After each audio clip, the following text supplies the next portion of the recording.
Salut à tous, très content de vous retrouver aujourd'hui sur ma chaîne pour une nouvelle vidéo sur Bitcoin. Alors c'est une vidéo un petit peu particulière qui sera peut-être un petit peu plus longue que d'habitude parce que j'ai vraiment envie de vous parler d'un sujet en particulier, c'est quand est-ce qu'on peut trouver un top en fait sur ce cycle et pourquoi on serait peut-être probablement assez proche d'un top de marché selon moi. Alors vous voyez, je peux donner mon avis.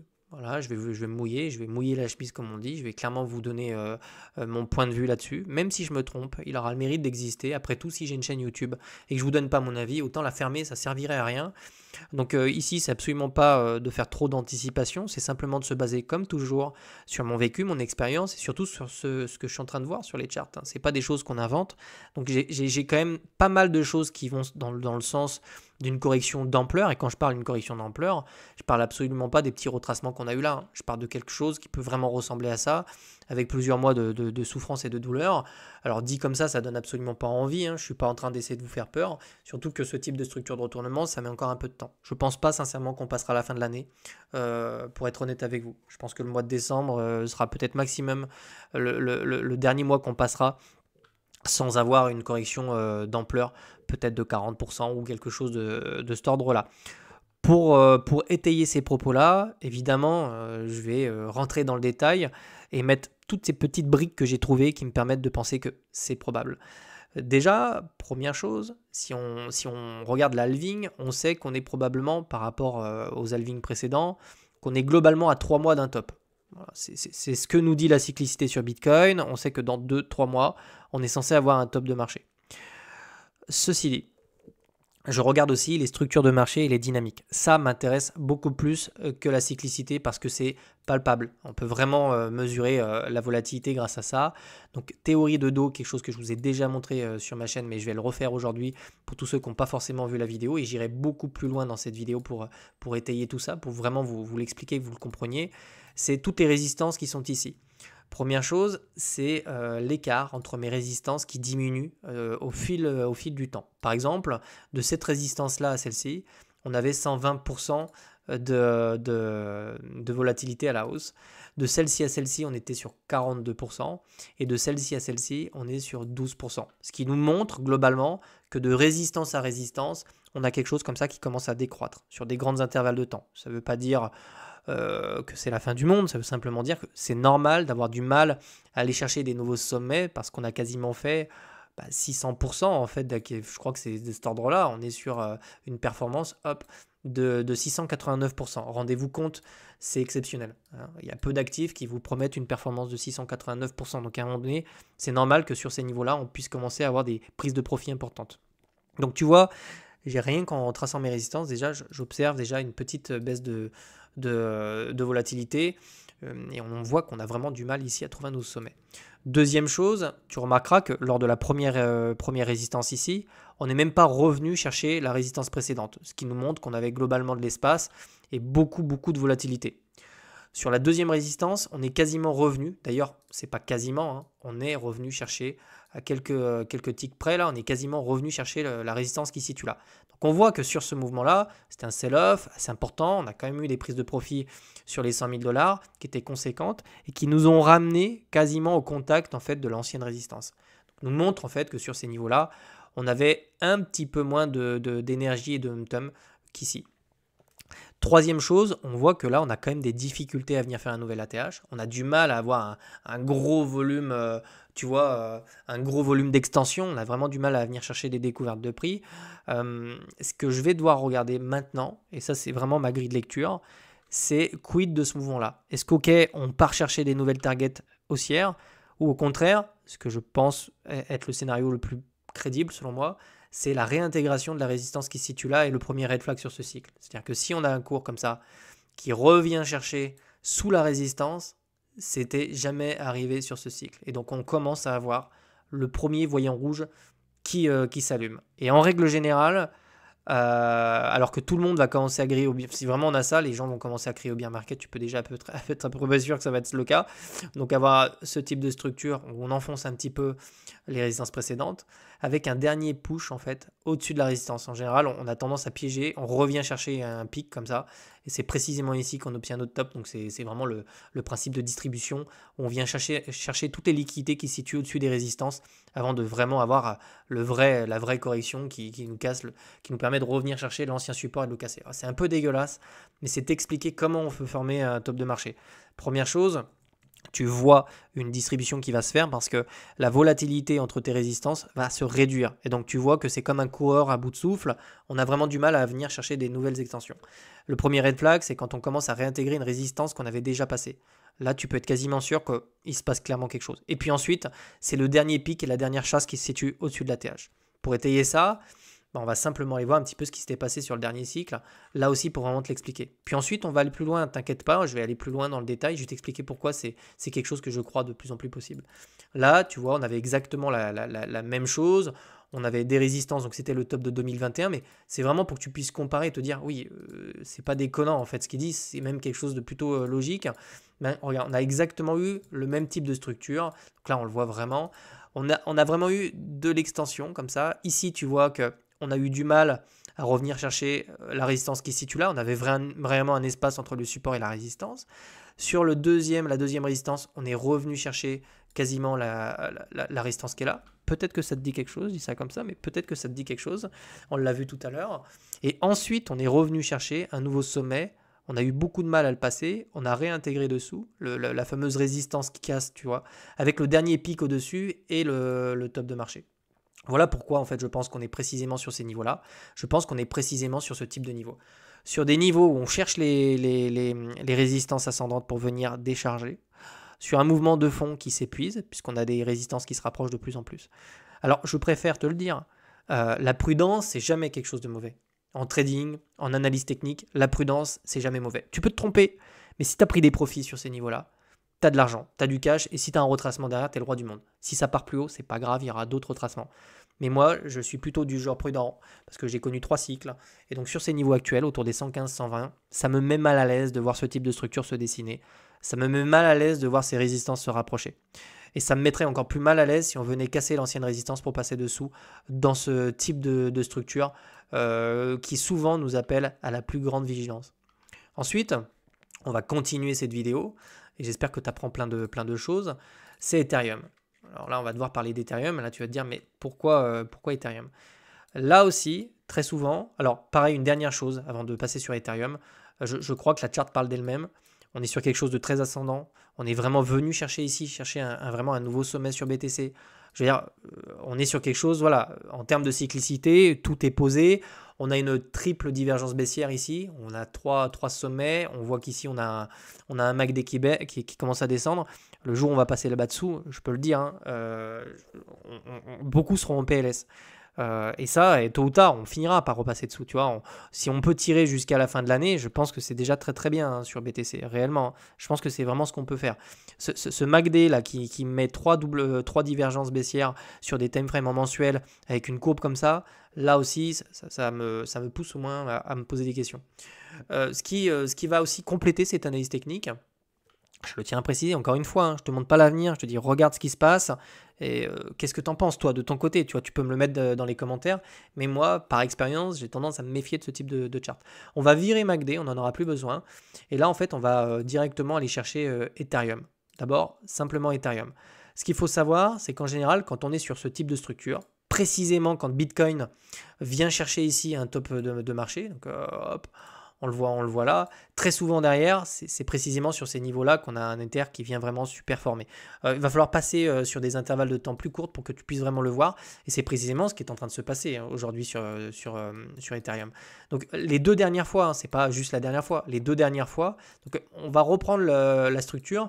Et en gros, pour te donner un ordre d'idée, en ce moment, sur Bitcoin, c'est comme si on se situait par là. Donc, tu vois, on a encore un petit peu de temps. Et c'est précisément sur ces niveaux-là, donc quand on a eu le pic ici, par exemple, c'est précisément sur ces niveaux-là qu'on a commencé à avoir un Ether qui a superformé Bitcoin.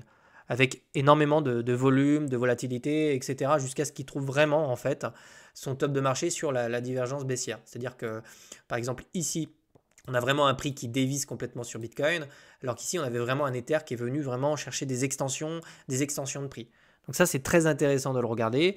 Si nous nous situons, par exemple, sur une pattern de distribution dans ce sens-là, on a aujourd'hui exactement les mêmes choses sur Bitcoin, c'est-à-dire qu'on a un Bitcoin qui commence à reprendre du momentum face à Bitcoin, alors même qu'on a un Bitcoin ici qui a du mal à performer. On peut même rajouter une troisième charte, comme ça au moins les choses sont carrément dites.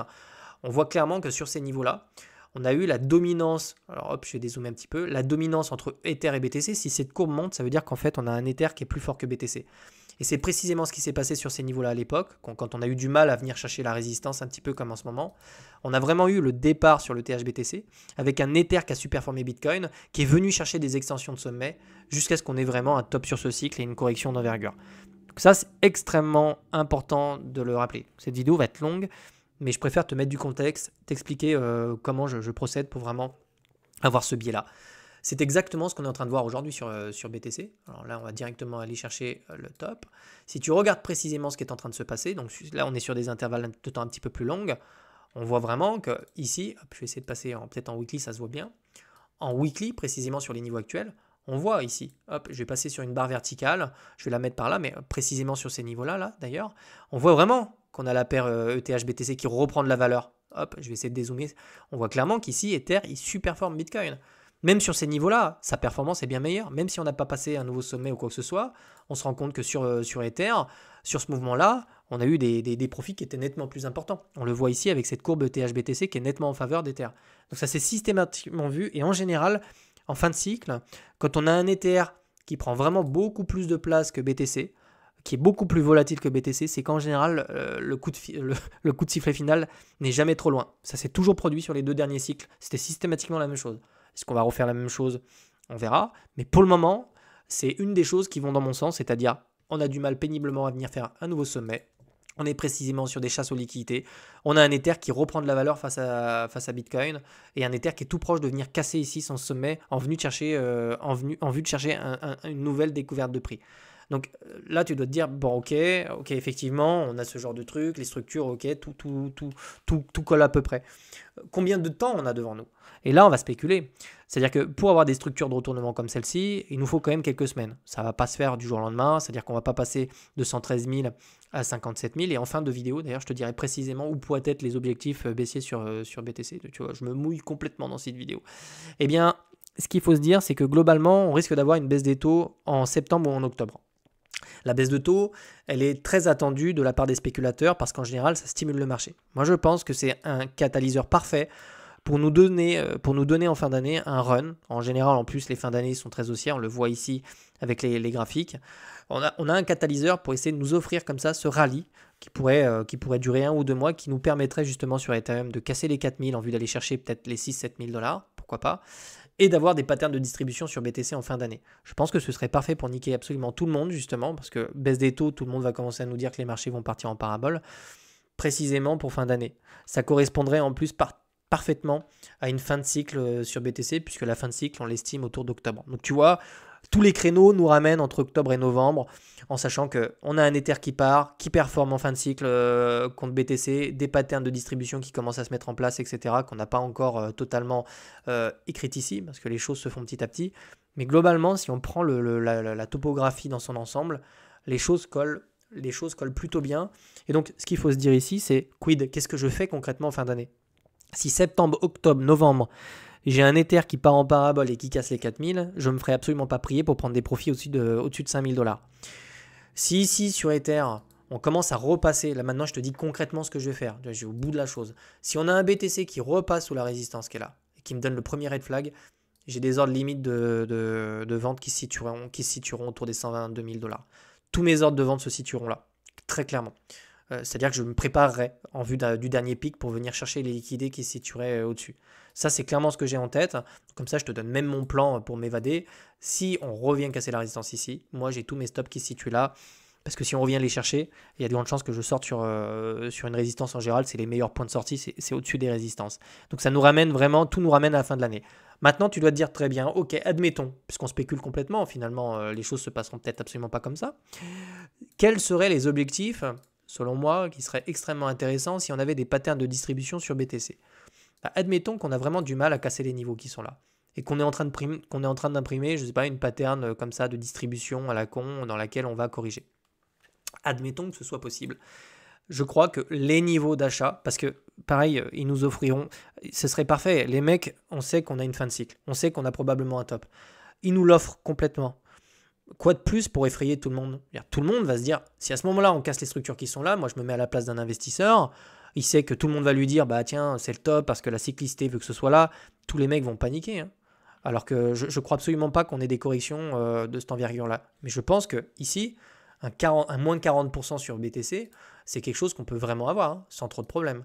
Je pense que honnêtement, hein, si on a ce type de correction, en 2026 par exemple, alors pour moi, il y a de grandes chances que sous le support qui se situe là, je vais virer ça, mais clairement, sous le support qui se situe là, entre le support qui se situe là et la résistance qui se situe là, on pourrait même descendre un petit peu plus bas. Je pense clairement que la grosse zone qu'on a là, hop, je vais te la mettre, sera une zone de bottom. Je pense sincèrement que d'ailleurs, l'ancien sommet peut être une zone de rebond importante. Donc il y a de grandes chances que si toutefois on a une zone de distribution qui se situe ici, eh bien mes ordres d'achat se situeront sur ces niveaux-là parce que je pense que ça peut vraiment tenir. L'énorme bull flag qu'on a eu, plus la résistance qui se situe là, pour moi c'est clairement une zone de bottom important. Et même si on descend plus bas et que je suis positionné là-dedans, ça ne me gênera absolument pas. Donc là, voilà. Peut-être qu'on va pas du tout faire ça. Peut-être qu'on va casser ça et qu'on va avoir un run jusqu'aux 180 000 $. En fait, j'en sais absolument rien. Mais vu que je fais de l'analyse technique et que moi, ce qui m'intéresse, c'est les dynamiques, les forces qui s'exercent sur le cours, la corrélation entre les altcoins et Bitcoin, parce que je suis spécialisé sur ce marché-là. Je fais ça depuis des années. Donc quand je commence à avoir des briques qui vont dans ce sens-là, je suis obligé de commencer à t'en parler, à prendre les devants pour t'en parler, tu vois. Je préfère que tu prennes des profits trop tôt, que tu n'en prennes pas et que tu te fasses complètement éclater sur un mouvement à moins 40%. Parce que dans le premier cas, très bien, tu vas m'en vouloir d'avoir pris des profits et je préfère que tu m'en veuilles d'avoir pris des profits, quitte à voir le cours partir plus haut. Je veux dire, à la rigueur, tu vois, tant mieux, ça me va très bien ça. Plutôt que tu te dises, merde, moins 40% sur le wallet, moins 50%, ça fait beaucoup, beaucoup plus mal, tu vois. Donc voilà, le but aussi de la chaîne, c'est d'essayer de vous dire quand les choses, quand les choses commencent à sentir un petit peu mauvais. Et le but ici, c'est quand même de faire un petit peu de prévention aussi pour essayer d'éviter que vous tombiez dans tous les pièges que vous tend le marché. Donc ici, voilà, je pense que tu as le topo. Oui, on peut être sur une pattern de distribution à condition qu'on revienne chercher la résistance qui est là. C'est vraiment la première condition. Si on revient sous les 105 000, c'est probablement le cas. Chose qu'on n'a pas encore faite. Hein. Donc vraiment, la condition sans équivoque, c'est le cassage des 105 000. On descend chercher les supports qui sont là. Premier red flag. Si on a ça, alors tous les autres red flags vont s'engoupiller les uns après les autres. On va avoir un Ether qui part, on va avoir un rebond, une rechasse au-dessus de la résistance et probablement derrière dans la foulée une belle correction dont on se souviendra tous. Voilà. J'espère que cette vidéo t'a plu. Si t'aimes le contenu de ma chaîne, n'hésite pas à mettre un petit pouce, un commentaire. Dis-moi ce que t'en penses.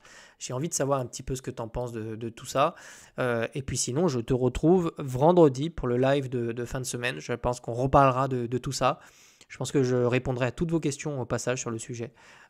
Et sinon, je prévois aussi pour tous ceux qui sont sur BitLearn un live privé particulier vendredi justement où on va rentrer dans le détail de tout ça, où on va discuter tous ensemble de tout ça pour commencer à planifier les choses en vue de cette fin d'année qui, sans doute, risque d'être très, très mouvementée. Je te souhaite de passer une excellente journée. Je te retrouve demain. Salut, ciao.